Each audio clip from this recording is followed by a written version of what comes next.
Hey everybody, I want to talk about an article I found that relates to a study that was recently published. The article is in sciencemag.org and it's titled, "What Would Happen If All Americans Went Vegan?"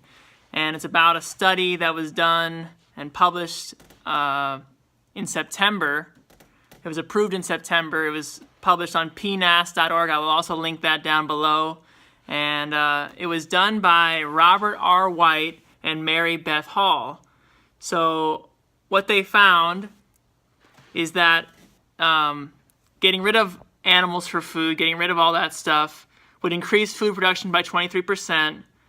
But what they also found, what they also are saying, is that removing all the animals from people's diets in the U.S. would create nutritional deficiencies. They talk about B12, vitamin A, essential fatty acids, and protein, of course. They claim that essential fatty acids make up 23 to 100% of people's diets only from animals. So this is just crazy. I mean, they're making some outlandish claims here. They've done studies, and you can look them up, about B12 deficiencies and how prevalent those are in just general populations, and most people in populations are not vegan.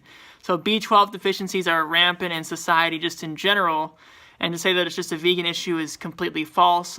The thing that I would say is people that are vegan usually take control and usually, take initiative about their B12 deficiency, unlike other people, which may be getting it from fortified foods. Foods are fortified with B12 and other minerals, folic acid, and so that's just a crazy claim.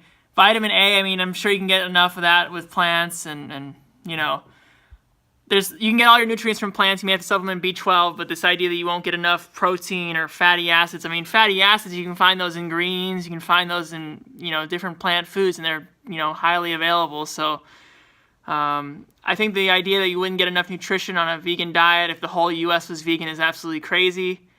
And it increases food production, as they said themselves. It reduces greenhouse gas emissions, which they say themselves.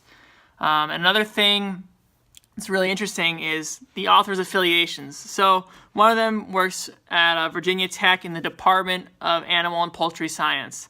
The other person, Mary Beth Hall, works for the U.S. Department of Agriculture, and she's in the U.S. Dairy Forage Research Center.